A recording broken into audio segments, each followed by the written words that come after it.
Today on the John Ankerberg Show, Dr. Ravi Zacharias answers the skeptics. Ravi grew up in India, where his ancestors belonged to the highest caste of Hindu priests. But one day, he heard the words of Jesus Christ and became a Christian. He has gone on to become one of the most brilliant Christian apologists in the world, traveling to more than 70 countries and speaking at the most prestigious universities, notably Harvard, Princeton, Dartmouth, Johns Hopkins, and Oxford University. He addressed the writers of the Peace Accord in South Africa and military officers at the Lenin Military Academy and the Center for Geopolitical Strategy in Moscow. 3 times he's been invited to speak at the annual prayer breakfast at the United Nations in New York. And he has addressed the National Prayer Breakfast in the seats of government in Ottawa, Canada, and London, England, and spoken at the CIA in Washington, D.C. Join us today for this special edition of the John Ankerberg Show.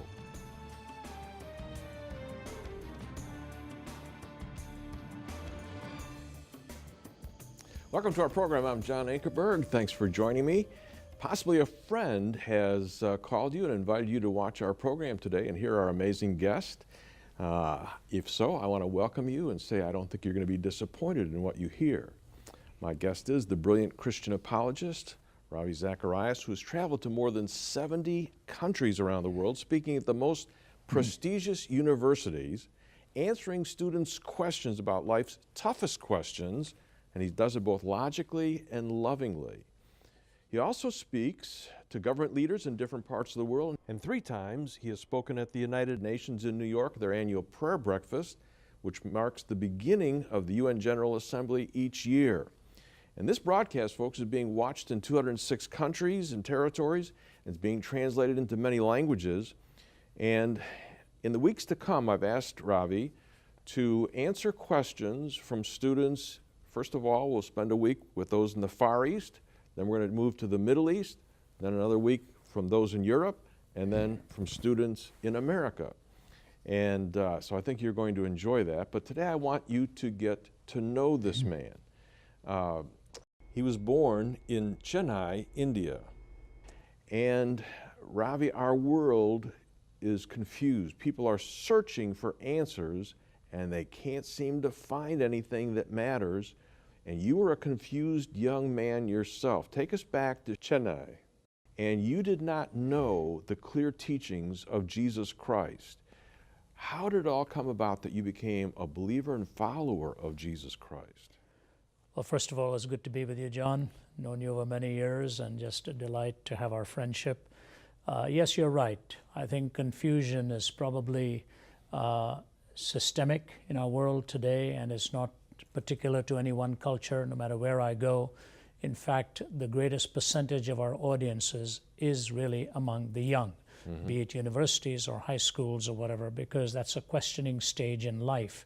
And there's a Chinese proverb that says, if you want to know what water is, don't ask the fish.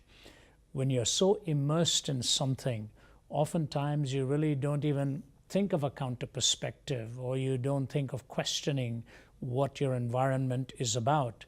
But the interesting thing is you may be immersed externally in something, but internally you cannot run away from what keeps on haunting you. And so yes, you're right, born in the city of Chennai, India. It used to be called Madras at that time, but a few years ago was changed to Chennai. Bombay was changed to Mumbai. I have to keep up with all of this. Raised in that southern city. My mother was born and raised in Chennai. My dad came from deeper south in the state of Kerala, and they met in Chennai and were married there. So my dad spoke Malayalam, my mother spoke Tamil. I was raised in Delhi and spoke Hindi. I often say I can speak Hindi and Tamil. Malayalam, I only knew the scolding words my dad used, so I don't use them in public. But Chennai was my home city till I was very young, 3 or 4, and then moved to Delhi. But the thing is, John, people don't realize that India is probably the most religious country in the world. People are pursuing answers through ceremony, through historical pursuit of tradition, and all that comes along with religion. Technically speaking, Hindu scholars will say there are 330 million deities in the pantheon of Hinduism. Now, only a handful of them are really followed very diligently by people in India. But in that culture, having had the privilege of an ancestry that went back to the highest caste of the Hindu priesthood, which was the Nambudris. My dad was from Kerala, my mom from Chennai, as I said. But I never really thought seriously about religious things. Why? I was immersed in the struggle to perform academically. India is a very competitive culture in academics. If you don't make it in your studies, you're going to go nowhere. So the pressure is on you from every side. Big time the pressure is on students there. Yeah, and not just enough to pass. It had to be high. You had to be right at the top of the list. And I wasn't going to make it. Cricket was in my blood. I played cricket and tennis. I loved the sports field, hated the academic side of it. And ultimately, it got me into serious trouble with my father. I wasn't going to make it. And that confusion of pursuit and the need for acceptance. Another thing about India is it's a shame-oriented culture. If you don't do that well, then you're shamed into trying to be successful. The highest rate of suicides in India is immediately after the examination results are posted in the newspapers. All over the country. Kids are jumping off buildings, pouring kerosene on themselves and burning themselves. My closest friend did this to himself. So that was really the culture within which I was born and raised and struggled. My brothers and sisters were all doing well. I wasn't. I was sort of the failure of the family, and that finally got to me. Yeah, I've been to Mumbai. I'm going back to Calcutta. And I watched people very sincerely following whichever religion they were practicing. So they were sincere, but they're still confused. They still don't have the answer. They're still searching. Talk about that a little bit. Yes, the major religions in India, Hinduism, Islam, Buddhism, Sikhism, Jainism, you've got a touch of Baha'ism, all of that. Christianity forms a small percentage of it. And people, often think that sort of Christianity is this exclusivist worldview. No, not true. All of them are exclusivistic. Every one of them is exclusivistic. Otherwise, they wouldn't have been founded. They're founded for a purpose, certainly with certain distinctives. And in the search for answers, I just ended up with none whatsoever. And the emptiness, the loneliness, and the failure in school, I didn't have a single Christian friend, by the way. They were all, majority of them from the Hindu worldview, which places such great value and respect for family and all of that. So that's the way I was raised. But the emptiness came in with no answers, only questions. Tradition, tradition, tradition. You followed it. I knew this was not going to get me anywhere, and finally I attempted to take my own life. Yeah, talk about that. How did you do that? Well, for many years I couldn't, John, to be honest with you. As long as my dad and mom were alive, it was very embarrassing for them, till my father in his latter years, point blank, asked my wife to talk about it and then asked me. It's again the shame thing, nobody wants to admit how low they had become in life. I just want to assure the listener it had nothing to do with any psychological debilitation, no such issues with drugs or whatever like that. It was just a search for meaning. I wanted to put life together, and it wasn't coming together for me. So I was going to my classes in college and went into the science lab out there, saw some chemicals, took these plastic bags. I didn't even know what all they said, except I took the ones that was marked poison, brought it back to my home, put it in a glass of water early one morning. Everybody was out of the house. Went into the restroom and it started to froth immediately, effervesce. So I just stirred it with a teaspoon and gulped the thing down. I used to tell my story in the early days by saying, unfortunately, but a doctor corrected me once. He said, you better say fortunately. It was very salty, and my system began to reject it. And there I was holding on to the sink as the moisture was coming out of my body. I collapsed on my knees. I shouted for help. The servant in the house heard me screaming. Nobody else was there. He came. I don't know whether he broke the door down, pushed it down. I don't remember exactly, but he saw me in that pitiful state, put me into a taxi and rushed me to a hospital. And when I was fully composed of my senses again, all I knew was needles were in my arm because of the dehydration, my mother and father by my side, and the ultimate desolation of knowing you didn't even know how to live, now you didn't know how to die. That was the crossing road moment for me in asking questions more seriously than I had been asking. But a man came into your room and did what? Well, this is the amazing thing to me. That's why I believe in sort of divine appointments.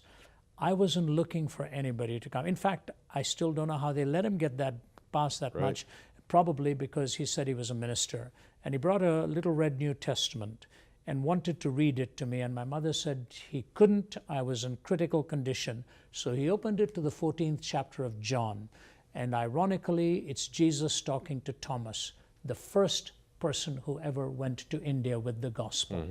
And he was reaching the Nambudris, by the way, my very ancestors from centuries ago.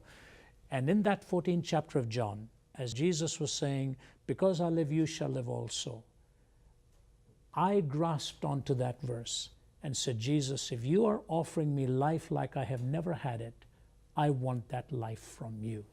That was the turning point for me. I never really prayed any meaningful prayer. And I invited Jesus Christ, the author of life, to give me the life that he alone could give. Aged 17.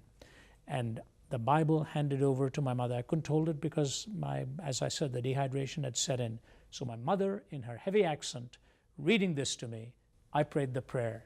And that was the beginning of a journey that has now continued with utter delight and perpetual novelty. Yes, twists and turns and ups and downs, but when you have the map of God in your own heart, you walk with him hand in hand. My guest is Ravi Zacharias, a brilliant Christian apologist that has spoken on probably more university campuses around the world than anybody I know. And you were asked to come to Harvard and present lectures on a very tough question: can man live without God? And out of those lectures, a book came. But take me back and answer the question, can man live without God? Yes, it was a very memorable time for me, John, early 90s, when the first Veritas Forum was held. Now they're held all over the country in various universities.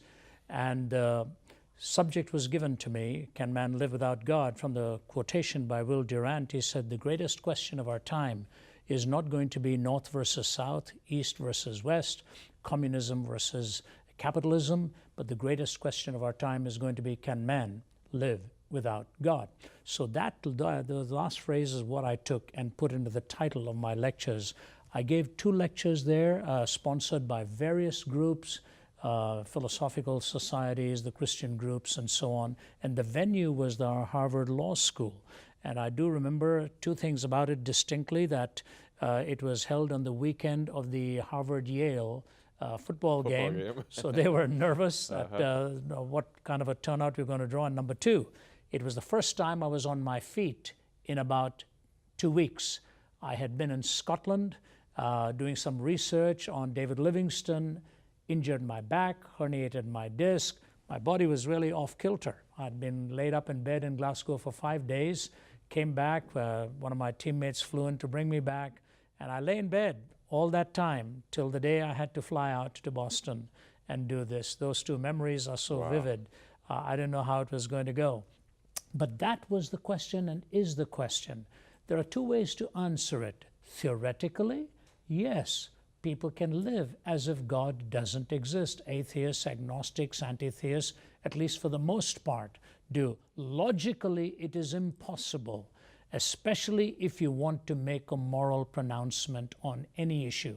This was the struggle Jean-Paul Sartre had. This was ultimately the struggle Anthony Flew had, as you well know. This incoherence of trying to build a worldview on the fundamental questions of life. It cannot be done logically or coherently. Yes, existentially, people may try to wing it and somehow live day to day. But if you want to live a coherent life and present answers to the haunting questions with which you live, it is impossible to live without God. I think that was Durant's challenge. Are we going to live as if he doesn't exist And if that happens, what kind of a chaotic world are we going to face? And as Nietzsche said, the 20th century would become the bloodiest century in history because of the popularization of the death of God type thing, and indeed it was. More bloody than the previous 19 centuries put together. Mm-hmm. Yeah, I find it interesting that Nietzsche's writings influenced Hitler. Hitler gave them to Stalin and to Mussolini. And you can tell what happened in all three of those nations. Yeah, this is, if you read Paul Johnson's book, Modern Times, he tells this story. He talks about these three demagogues of the mid-1900s there in Hitler, Stalin, and Mussolini. And the irony of it was Stalin at one time was preparing to go into the ministry, and lost his faith in God. Hitler, of course, wanted to build the super race, the Überman, the stronger man that he wanted to build to take over. And these ideas of living without God became popular.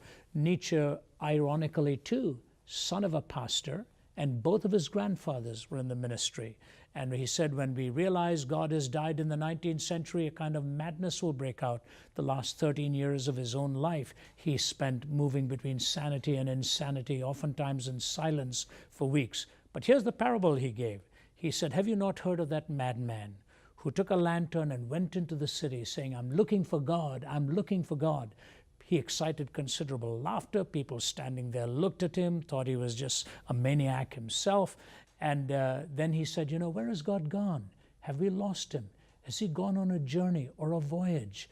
And these questions. But the thing I like about Nietzsche is he was honest about the implications of his conclusion. Modern philosophers don't like to take it logically to where it goes. Nietzsche was honest, and he said things like this, the metaphors that he used. Who gave us a sponge to wipe away the horizon? Is there any up or down left? Will lanterns have to be lit in the morning hours? How did we accomplish the greatest of all deeds that humanity has ever accomplished? No horizon left, no point of reference left.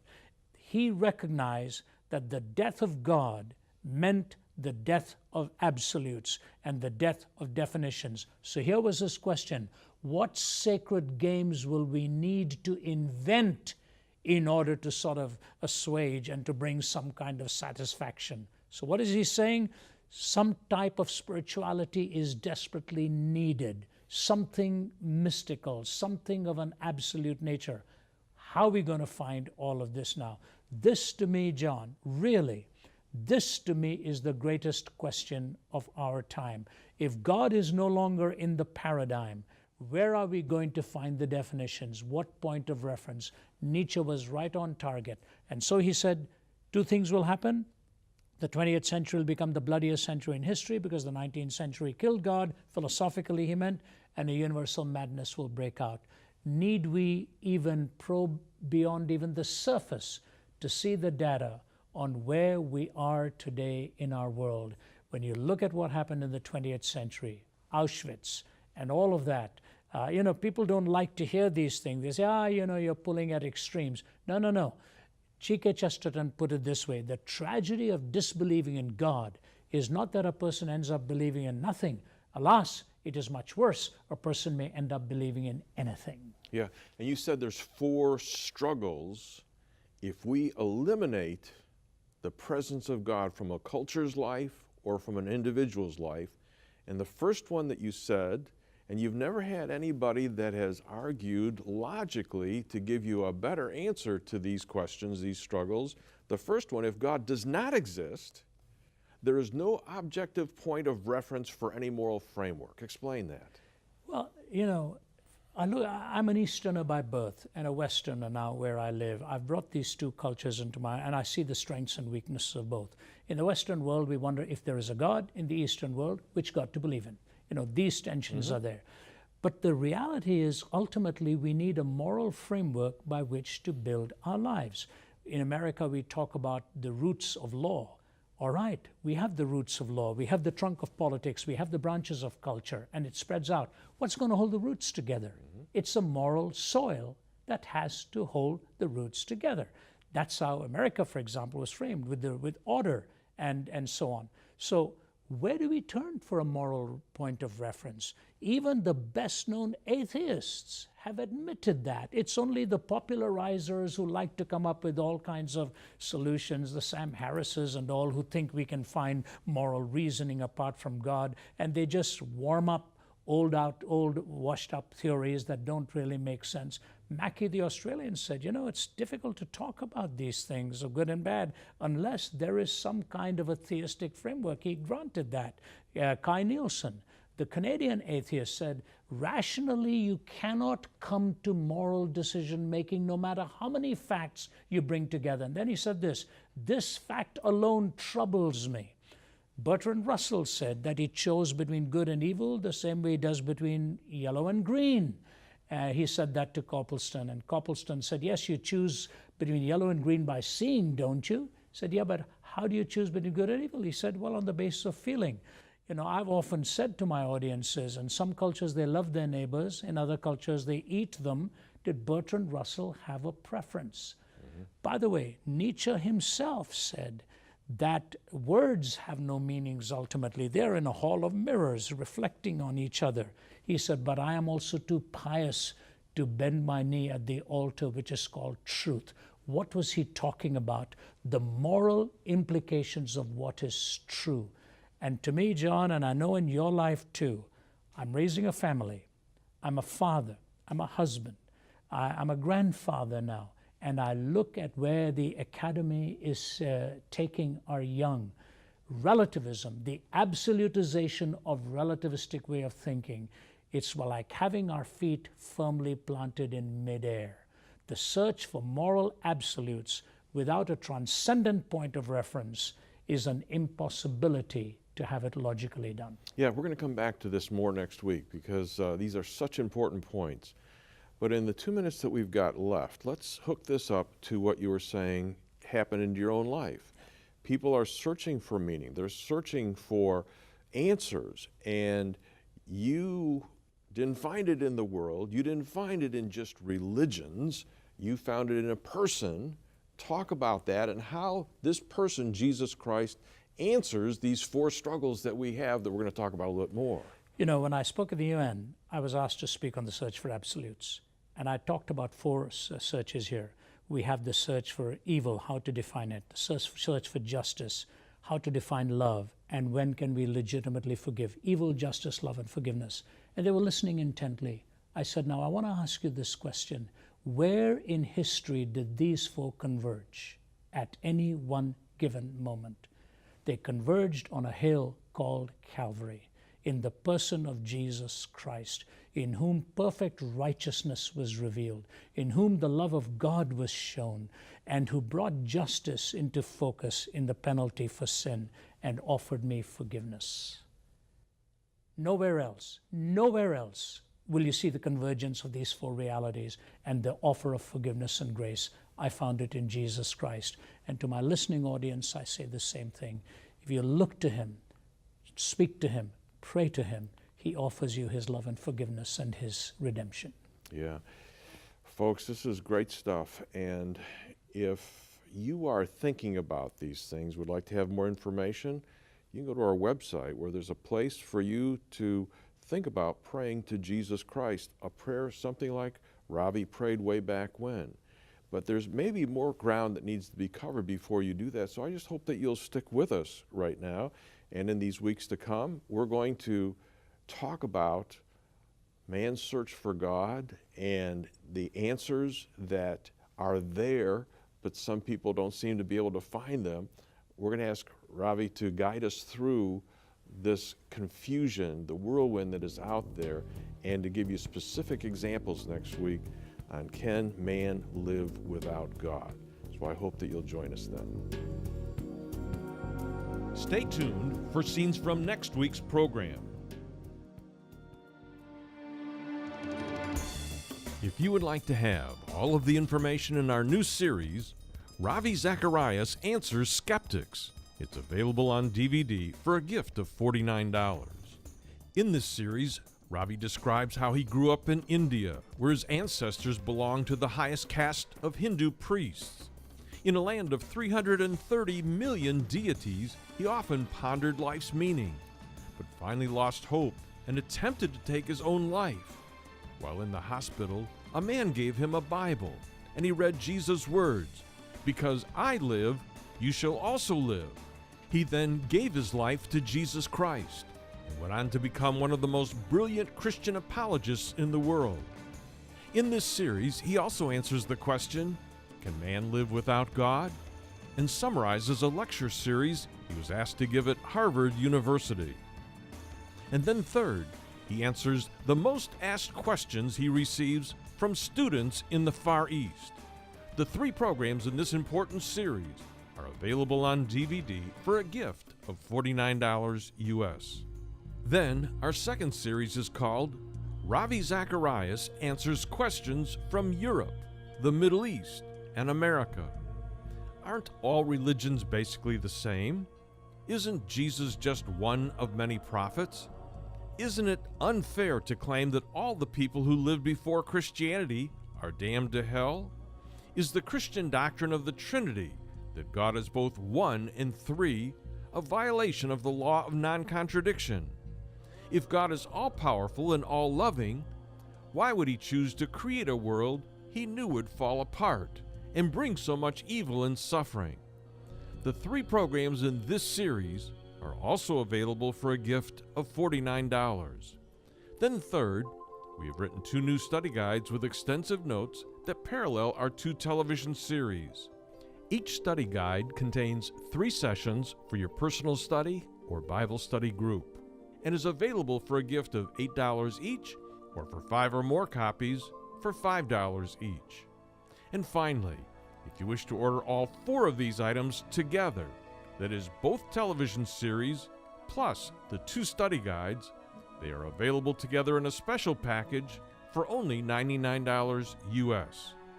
Those of you living in America or Canada, you may order this series now by calling us at 1-800-805-3030. That's 1-800-805-3030. And if you live in other countries, you may order these programs now at our website at jashow.org. That's jashow.org. Next week on The John Ankerberg Show, Every decision you make ultimately is based upon that commitment or the absence of commitment to God.